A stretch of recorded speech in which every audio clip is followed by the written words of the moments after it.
You are Locked On Cougs, your daily podcast on the Houston Cougars, part of the Locked On Podcast Network, your team every day.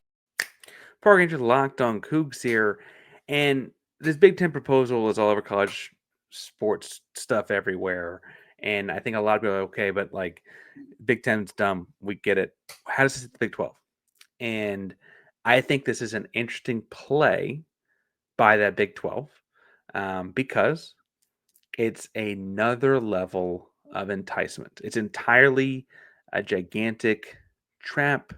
It's a bigger piece of cheese in the mousetrap. It's a sweeter or a dozen donuts instead of a single donut under the little box with the thing that they pull the stick out and it falls on top of you. It's all those things because, frankly, it stands to reason that the Big 12 had just one team in the football playoff last year. The ACC had two, and the conference could easily look at that playoff revenue and say, listen, if you're going to guarantee me 5 spots, that's a lot. And further, that 5 is a lot closer to the 7 that the Big 10 and SEC got than the 2 to 4, which is like a half of it ratio, right? And all that. And frankly, you could look at the top 28. If you extend the AP poll out to 28, the Big 12's got 6 teams in that top 28.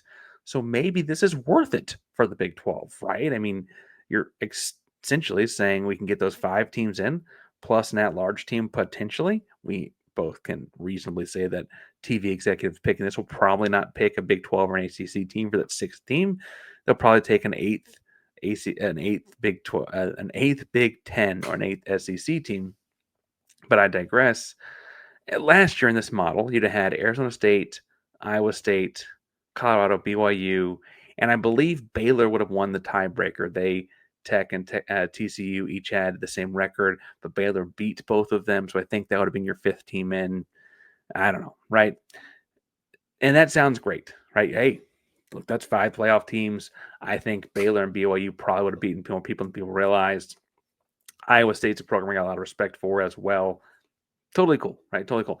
However, you can't fall for the trap. You can't reach under the box.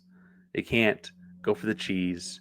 You can't go for the trap because this is admitting, if as a Big 12 you sign off on it, some level of inferiority. It's admitting you get 7, we get 5. And is that closer than 4 and 2 are? Yes. Is it still 2 schools difference? But obviously percentage is different. Sure. It doesn't work. You got to go for the auto bids, 1 per conference. Let the rest of it figure itself out. Right? And let's assume they did this 2018 7-7-5-2-2 deal, right? And let's assume that those at-large bids were Notre Dame and insert some random independent or a third group of 5. That wouldn't happen, but let's say it happens, right? Suddenly, that difference of 2 schools, and this is the closest the difference would be, is those 2 schools, right? That difference is $8 million, $4 million per program. You're guaranteeing in the first round of the playoffs that those other conferences that you're trying to grow to catch up to, you're guaranteeing they get $8 million more dollars as a conference than you, at least every single year. That's before you get to the second round. That's before you beat them on the field to prove it. They get $8 million more dollars than you in the first round of the playoff every single year. Now they have to disperse that across the conference. Conference is getting bigger. That number gets thinner. I get that. But that is handing them resources as you're trying to catch up to them. That's handing the person in front of the race drip drop while you're trying to catch them from behind. Like you want the drip drop for yourself.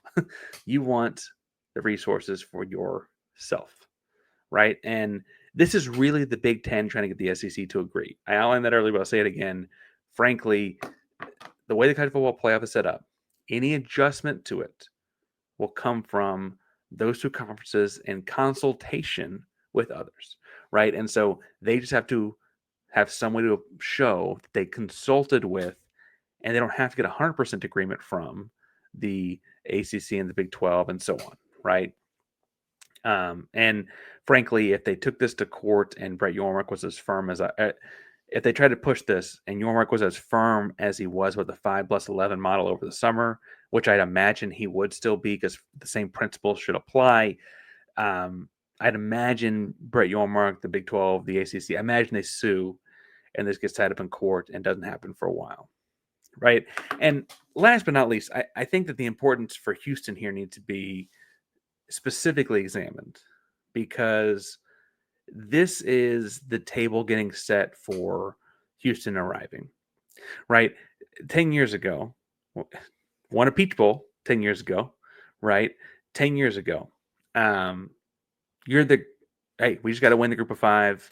We can be one of those 2 schools in. Who cares after that, right? Once we get there, they can't tackle Greg Ward. We're all good, right? Let's rock and roll. Let's do it. Who cares? Get us 1 spot. We can take that spot, right? Now that you're a Power 4 team, this is different because you're playing a game where your schedule is much more difficult every year. Even though I would say last year's is more so than this year, compared to the American Athletic Conference schedules, your schedule is more difficult every year. You're going to probably take a couple of lumps. Teams don't typically go undefeated anymore. That's part of the point.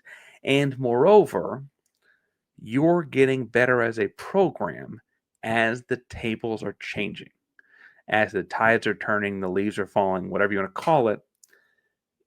As this program is growing into the mature program that is relatively quickly. I think they're ahead of schedule in the rebuild. I really do. Class 2026, sick. Greatest class in Cougar history, right? Great offensive coordinator comes in. Eddie Nunez leading the charge in marketing on things as the AD. Willie Fritz is the right coach for this. Like, they are moving things in the right direction. And if other people start to get to pick what's at the end of that road as you go down that direction, you got to speak up as a conference. You also got to make sure as Houston, you're paying attention and you're pushing the Big 12 to do the right things. And Nunez and the ADs, the Big 12, need to make sure this is happening because Houston could certainly be the 5th best team in the Big 12 in 2026, 2027. I don't mean to say they couldn't, and that theoretically in the 2018 playoff put them in. But they could also be good enough to win the whole thing, frankly, that same time, if not 2028. And there's weirder things happen than win the whole thing than this year. I mean, that look at what happened to Arizona State last year. They won the way they won this Big 12 conference. There's nothing that says that Houston can't, right? But this program is heading to somewhere where they're going to have to be recognized at large by the nation in 2028, 9, 2030, right? That's the way this recruiting cycle is spinning. That's what direction this is going. That's the staff you've got on deck right now. Frankly, you're seeing large investments in things like the $160 million football facility. You're having Eddie Nunez come out and say, we are going to participate in 100% of the rev share possible.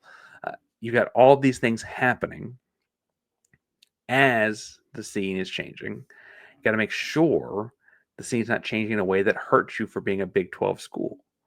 And I think that's the interesting part of this because I don't know how much success on a football field Texas had in their time in the Big 12 or A&M or Missouri. Oklahoma did. But if you were to say like, well, but Parker, we could just get to the SEC at some point later down the road, Big 10 later down the road or whatever, that's fair. But theoretically, that would require some level of national prominence and success. And this may be an attempt to put a barrier on that as well. And so, I don't know. I think it really does matter for the future of Houston athletics because, frankly, this is not talking about the 2025 season, right? This is talking about after that. And I think Houston's going to be really, really good. I think this thing is moving in the right direction. I think it's moving forward. And I think you got to pay attention to how things are going. Speaking of how things are going, Houston's got a really, really, really, really fast quarterback. And the country knows, at least now they might know. Talk about that in a second. But first, today's show is, as mentioned at the top, brought to you by our buddies over Game Time. If you've ever just decided last minute, hey, I'm going to go to the ball game today friends, family, it's game day. Suddenly, I gotta be in the stands. That is where game time comes in to help you on your game day. It's the easy way to grab last days without the stress. With the money you save on tickets, you can pick up more food, merch, invite a bigger group, whatever the case may be. Game time makes it possible. Game time makes buying tickets fast and simple. Price on the app actually lower, closer to the first pitch, and they've got incredible last minute deals, clear seat views, lowest price guarantees, and it takes the worry out of buying. Take the guesswork out of buying tickets. Game time. Download Game Time app today. Create an account. Use code Locked On College for $20 off your first purchase. Terms apply. Again, create an account and redeem code Locked On College, LOCKED ONCOLLEGE for $20 off. Download Game Time today. Last tickets, lowest prices, guaranteed.